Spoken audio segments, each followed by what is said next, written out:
Guys हमने बचपन में भूतों की कहानियाँ बहुत सुनी है और उन कहानियों में एक चीज़ कॉमन होती थी। एक ऐसा एंटिटीज या उसको भूत कह लो, वो दीवार के उस पार चली जाती थी बिना कुछ कहे और बिना दिखे।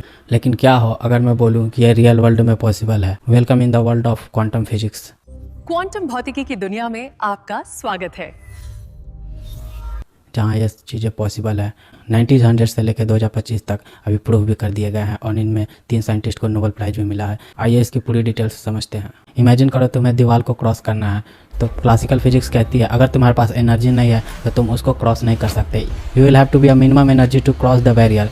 बट क्वांटम फिजिक्स कुछ और कहती है। ये कहती है नहीं है एनर्जी तुम्हारे पास, कोई बात नहीं, तुम एक ट्राई करो, प्रोबेबिलिटी है कि तुम उसको क्रॉस कर जाओगे बिना एनर्जी के। आइए आपको ले चलते हैं एक इम्पॉसिबल सी जर्नी में। Welcome in the journey of quantum tunnelling.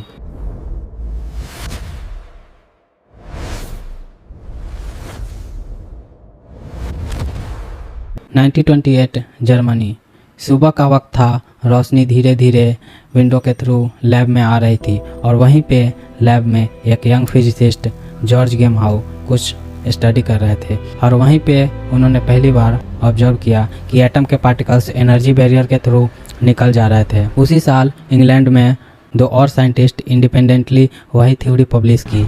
यही मोमेंट था जब फिजिक्स ने पहली बार क्लासिकल रूल को तोड़ दिए। लेकिन कहानी यही ख़त्म नहीं होती है। आज 2025 में इसी टनलिंग कंसेप्ट ने साइंस में फिर एक रिवॉल्यूशन ला दिया। फिजिसिस्ट ने सुपर कंडक्टिंग सर्किट में यह क्वांटम टनलिंग ऑब्जर्व की, पर इस बार माइक्रोस्कोपिक नहीं, मैक्रो पार्टिकल्स में। मतलब वो चीज़ें जो आंखों से देखी जा सकती है वो भी बैरियर के पार जा रही थी। एक इम्पॉसिबल सा क्वांटम जंप जो क्लासिकल और क्वांटम वर्ल्ड के बीच की बाउंड्री को तोड़ दिया। इसी डिस्कवरी के लिए 2025 का नोबेल प्राइज़ इन फिजिक्स मिला उन साइंटिस्ट को जिन्होंने रियल में प्रूव किया कि ये रियलिटी उतनी सॉलिड नहीं है जितनी दिखती है। इसको समझने के लिए आपको मैं ले चलता हूँ 1900 में। 1900 में दुनिया बदल रही थी। आइंस्टीन ने लाइट को पार्टिकल्स कहा था, प्लैंक ने एनर्जी को क्वांटा या पैकेट्स में बांट दिया और साइंटिस्ट के बीच में एक अजीब सी कन्फ्यूजन छा गई। क्लासिकल फिजिक्स जो न्यूटन के समय से चला आ रहा था वो यहाँ फेल होती हुई दिख रही थी। इलेक्ट्रॉन्स, एटम्स, फोटॉन्स, ये सारे पार्टिकल्स न्यूटन के नियम को तोड़ रहे थे। 1926 में एक यंग फिजिसिस्ट ऑस्ट्रिया के श्रोडिंगर ने जो क्वांटम मैकेनिक्स की नींव बन गई। और ये इक्वेशन सिर्फ नंबर का खेल नहीं था, ये इक्वेशन मैटर के असली नेचर को समझने वाली थी। कहा कि पार्टिकल्स को हम बिल्कुल क्लासिकल बॉल की तरह नहीं देख सकते, उन्हें एक वेव फंक्शन के थ्रू समझना होगा। एक प्रोबेबिलिटी वेव जो बताती है कि पार्टिकल कहाँ हो सकता है और कहाँ नहीं। और इस वेव फंक्शन ने एक revolutionary idea the, matter behave like a wave. Electron एक फिक्स पाथ पे नहीं चलती है, वो एक प्रोबेबिलिटी क्लाउड है, एक वेव जो स्पेस में फैलती है और जब आप उस मेजर करते हो तभी वो कोलैप्स होती है और एक पर्टिकुलर पोजीशन पे मिलती है। लेकिन इस वेव नेचर का सबसे शॉकिंग रिजल्ट क्या था? सोचो, एक इलेक्ट्रॉन एक एनर्जी बैरियर के सामने है जिसका हाइट क्लासिकल एनर्जी से ज़्यादा है। क्लासिकल फिजिक्स कहता है इलेक्ट्रॉन कभी क्रॉस ही नहीं करेगा, बट क्वांटम टनलिंग के हिसाब से वेव फंक्शन का एक्सपोनेंशियल डिके इनसाइड बैरियर दिखता है कि इलेक्ट्रॉन के पास प्रोबेबिलिटी है कि बैरियर के थ्रू जाने की। यही principle alpha decay, scanning, tunneling, microscope और माइक्रो इलेक्ट्रॉनिक्स में काम करता है। सिंपल में समझो, मान लो एक डार्क रूम में तुम हो, एक बॉल को थ्रो करते हो और तुम्हें पता नहीं है कि वो बॉल कहाँ पे होगी, क्योंकि अंधेरे में तुम उसको देख नहीं सकते हो। तुम सिर्फ अंदाज़ा लगा सकते हो कि कहीं भी हो सकती है। ये तुम अंधेरे में तो पता नहीं लगा सकते हो कहाँ है, तुम एक प्रोबेबिलिटी लगा सकते हो कि हाँ यहाँ हो सकता है या यहाँ हो सकता है। ये वैसे ही वेव की प्रोबेबिलिटी की तरह है कि बॉल मल्टीपल जगह पे हो सकता है और जब तुम चेक करते हो तो एक पार्टिकुलर जगह पे वो तुम्हें मिलता है। देखो, इसको एक और तरीके से समझो, डोरेमोन का एनीवेयर डोर। जैसे तुम्हें कहीं जाना है यहाँ से वहाँ, जैसे नोबिता कैसे डोरेमोन का एनीवेयर डोर ओपन करके चला जाता था, वैसे ही समझो एक इलेक्ट्रॉन है और उसको उस साइड जाना है जंप करके, तो वो क्रॉस नहीं कर सकता है। जनरली हम क्या सोचेंगे कि वो क्रॉस नहीं कर सकता है, लेकिन क्वांटम टनलिंग में ये ऐसा होता है कि वो उसको क्रॉस करके एनर्जी बैरियर को पार करके वो उस पार चला जाता है। और वो फिर ऐसे ही हमें सन के न्यूक्लियर फ्यूजन में भी यही होता है। हाइड्रोजन एटम को तुम नोबिता समझ लो, वो डोर के इस पार है और वो जाना चाह रहा है मान लो सुजुका के घर, लेकिन वो जा नहीं पाएगा। क्यों? क्योंकि वहाँ पे वो एक डोर है, दरवाज़ा है, इधर खड़ा है, वो गेट बंद है। लेकिन क्वांटम फिजिक्स कहती है वो इस डोर को क्रॉस करके डायरेक्ट वहाँ चला जा सकता है और फ्यूज हो जाएगा। तो ऐसे ही होती है हमारे सन के अंदर और हमें न्यूक्लियर फ्यूजन देखने को मिलता है जिससे हमें एनर्जी मिलती है। और इसी कंसेप्ट से माइक्रोचिप्स और मॉडर्न इलेक्ट्रॉनिक्स काम करते हैं। इलेक्ट्रॉन कभी कभी बैरियर के थ्रू जंप कर लेते हैं, जैसे छोटे इनविजिबल डोर हो। अब हम लोग आ चुके हैं 1927 में, जब एक जर्मन फिजिसिस्ट हंड पहला इंसान था जिसने श्रोडिंगर इक्वेशन को टनलिंग प्रॉब्लम पे अप्लाई किया। उसने डबल वेल पोटेंशियल स्टडी किया, एक सिचुएशन जिसमें पार्टिकल दो स्टेबल स्टेट के बीच ट्रैप है और बीच में एक बैरियर है। इसको मैं तुम्हें सिंपल में समझाता हूँ। तुम मान लो, इमेजिन करो तुम एक डेप्थ पे हो और तुम्हारे पास इतनी एनर्जी नहीं है कि तुम ऊपर आ सकते हो, तो क्या करोगे? क्लासिकल फिजिक्स कहती है कि तुम्हें एक मिनिमम एनर्जी चाहिए जिसके जरिए तुम उसको क्रॉस करके ऊपर आ सको। लेकिन गाइज, क्वांटम फिजिक्स यहाँ पे कुछ और कहती है। क्वांटम फिजिक्स ये कहती है, वेट, तुम्हारे पास एनर्जी नहीं है, कोई बात नहीं, तुम एक वेव फंक्शन की तरफ फैले हुए हो, तुम एक फिक्स पॉइंट पे नहीं हो, you are like a wave, तुम हर जगह स्प्रेड हो, तो तुम उस बैरियर को क्रॉस कर सकते हो। हंड ने श्रोडिंगर इक्वेशन सॉल्व की और यहाँ रिजल्ट आया, पार्टिकल के पास एक फाइनाइट टनलिंग प्रोबेबिलिटी है और वेव फंक्शन बैरियर के थ्रू एक्सपोनेंशियली डिके करती है। इससे मॉलिक्यूल का एनर्जी स्प्लिटिंग होता है, एक ही मॉलिक्यूल के दो स्लाइटली डिफरेंट एनर्जी स्टेट। देखो, ये हंड ने जो श्रोडिंगर इक्वेशन सॉल्व की और इसका रिजल्ट आया, इसको मैं तुम्हें सिंपल तरीके से समझाता हूँ। एक मान लो एक मॉलिक्यूल है NH3, ठीक है। इमेजिन करो H3 जो है H वो एक साथ ऐसे ट्रायंगल के फॉर्म में है, और एक नाइट्रोजन है, उसकी प्रोबेबिलिटी है कि वो ट्रायंगल के ऊपर भी हो सकता है और या ट्रायंगल के नीचे भी हो सकता है। दोनों की प्रोबेबिलिटी है कि वो ऊपर फ्लिप कर सकता है, ऊपर से नीचे या ऊपर से नीचे। बट क्लासिकल फिजिक्स कहता है कि नहीं, वो फ्लिप फ्लॉप नहीं कर सकता है, वो नीचे से ऊपर नहीं जा सकता या ऊपर से नीचे नहीं आ सकता।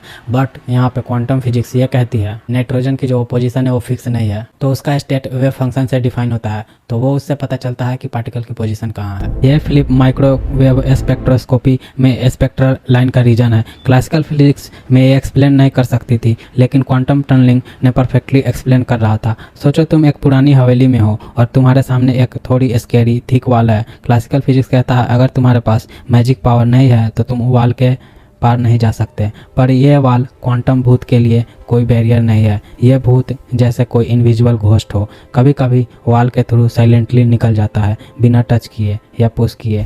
तुम बस सोच रहे हो कि भूत वॉल के अंदर ही रहेगा, पर कभी कभी वो एकदम से तुम्हारे सामने आ जाता है। ये भूत बिल्कुल अल्फा पार्टिकल जैसे है जो न्यूक्लियस के अंदर ट्रैप है और कोलुम बैरियर के थ्रू टनल करके निकलता है। तुम जैसे ऑब्जर्वर जब देखते हो तभी भूत एक जगह दिखता है, और यही है क्वांटम टनलिंग का मैजिक। जापान में एक सोनी कॉरपोरेशन के एक फिजिसिस्ट ने एक एक्सपेरिमेंट किया था 1950s के आसपास, जिस फिजिसिस्ट का नाम था लियो इसाकी। उनका गोल था सेमीकंडक्टर में क्वांटम टनलिंग को ऑब्जर्व करना। उन्होंने जर्मेनियम में हाईली डॉप्ड पीएन जंक्शन बनाए थे और ये जंक्शन काफ़ी थीन थी क्वांटम लेवल पे, और जब ये वोल्टेज बढ़ा रहे थे तो एक अजीब सी चीज़ें देखने को मिली थी। जैसे जैसे वोल्टेज बढ़ रहा था तो करंट डिक्रीज हो रही थी। तुमने वो फार्मूला पढ़ा होगा, ओम लॉ, V=IR। वहाँ पे क्या होता है, वोल्टेज बढ़ाने से करंट इंक्रीज होती है, डिक्रीज इंक्रीज होती है। यहाँ पे लेकिन डिक्रीज हो रही थी। ये क्लासिकल इलेक्ट्रॉन के रूल को तोड़ रही थी। इस फेनोमेना को कहते हैं नेगेटिव रेजिस्टेंस, और यह डायरेक्ट प्रूफ था कि इलेक्ट्रॉन्स क्वांटम मैकेनिकली बैरियर के थ्रू टनल कर रहे हैं। ये डिस्कवरी एक नए टाइप के इलेक्ट्रॉनिक डिवाइस लाए, टनल डायोड या इसाकी डायोड। ये हिस्ट्री का फर्स्ट क्वांटम इलेक्ट्रॉनिक डिवाइस था। सिंपली एनालॉजी के लिए सोचो, तुम एक छोटी सी डूर में एक बॉल को थ्रो कर रहे हो और बॉल डायरेक्टली वॉल के थ्रू जा रही है। नॉर्मली इम्पॉसिबल रहेगा, पर क्वांटम वर्ल्ड में यह पॉसिबल है। इसाकी को इसके लिए 1973 में नोबेल प्राइज भी मिला। और इसी इरा में कैम्ब्रिज में 22 year old graduate student Brian Josephson एक और माइंड ब्लोइंग प्रेडिक्शन कर रहे थे। वो सोच रहे थे कि सुपर कंडक्टर के बारे में जो एब्सोल्यूट जीरो के आसपास रेजिस्टेंस लॉस कर देते हैं। जोसेफोन ने प्रेडिक्ट किया, अगर दो सुपर कंडक्टर को एक थिन इंसुलेटिंग बैरियर से सेपरेट करो, जिसे आज हम जोसेफोन जंक्शन कहते हैं, तो सुपर करंट टनल कर सकता है बिना किसी वोल्टेज ड्रॉप के। अगर वोल्टेज अप्लाई किया तो करंट ऑसिलेट करेगा, एक ऐसा बिहेवियर जो क्लासिकल फिजिक्स में कभी पॉसिबल ही नहीं था। इनिशियली इवन एक्सपर्ट जैसे जॉन बार्डेन, जो पहले ही सुपर कंडक्टिविटी के लिए नोबेल प्राइज जीत चुके थे, डिसएग्री कर गए। पर 1963 में फिलिप एंडरसन और जॉन रोवेल ने एक्सपेरिमेंटल कंफर्मेशन दिया, जोसेफोन का प्रेडिक्शन सही था। यह डिस्कवरी काफ़ी रिवोल्यूशनरी थी। आज जोसेफोन जंक्शन ही मॉडर्न क्वांटम कंप्यूटर के सुपर कंडक्टिंग क्यूबिट्स के कोड है। यह टनलिंग ही उन डिवाइस को काम करने लायक बनाती है। क्वांटम टनलिंग नहीं होती तो आज यह क्वांटम कंप्यूटर एग्जिस्ट नहीं करता। और अब बारी थी क्वांटम टनलिंग की मैक्रोस्कोपिक पार्टिकल पे ऑब्जर्व करने की। क्या मैक्रोस्कोपिक पार्टिकल भी यह क्वांटम टनलिंग ऑब्जर्व कर सकती है?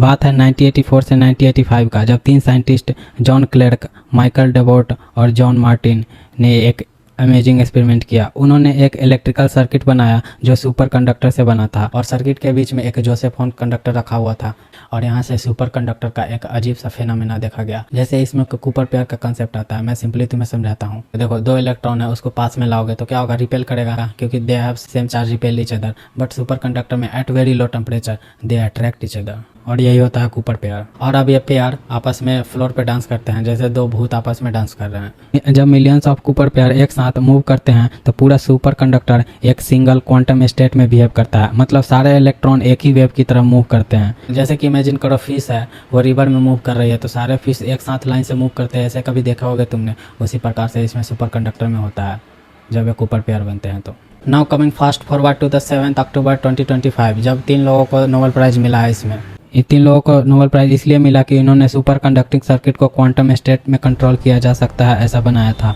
यह सर्किट क्वांटाइज एनर्जी लेवल पे डिस्प्ले करते हैं बिल्कुल एटम की तरह, और यह रियलाइजेशन डायरेक्ट पाथ था सुपर कंडक्टिंग क्यूबिट्स की तरह। क्वांटम टनलिंग अब सिर्फ एक फेनोमेना नहीं है, ये एक टेक्नोलॉजी प्लेटफॉर्म है जो फ्यूचर शेप कर रही है क्वांटम कंप्यूटेशन की नेक्स्ट लेवल। कंपनीज जैसे IBM, गूगल, रिगेटी और Intel billions of dollar invest कर रहे हैं इन सुपर कंडक्टिंग क्वांटम कंप्यूटर में। ये computer optimization problem, drug discovery, cryptography और मशीन लर्निंग में रिवोल्यूशनरी ब्रेक थ्रू इनेबल कर सकते हैं। गूगल का एक साइकोमोर प्रोसेसर ने 2019 में क्वांटम सुप्रीमेसी अचीव की, एक टास्क जो 200 सेकंड में कंप्लीट किया, जिसको कंप्लीट करने में सुपर कंप्यूटर को 10,000 साल लग सकते थे। ये पॉसिबल हुआ सुपर कंडक्टिंग क्यूबिट के थ्रू जो क्वांटम टनलिंग और माइक्रोस्कोपिक क्वांटम का कोहेरेंस यूज करते हैं। आज क्वांटम टनलिंग हमें सब जगह देखने को मिलता है। आपका phone flash memory tunneling use करते हैं, सन में टनलिंग होती है जिसके कारण हमें रोशनी मिलती है। अगर ये प्रोसेस ना होती तो शायद ये रोशनी एग्जिस्ट नहीं करता। हमारे DNA में म्यूटेशन होता है, ये भी एक टनलिंग का ही प्रोसेस है। एक दौर था जब हम बुक में पढ़ते थे कि इलेक्ट्रॉन अपने पाथ पे घूमता है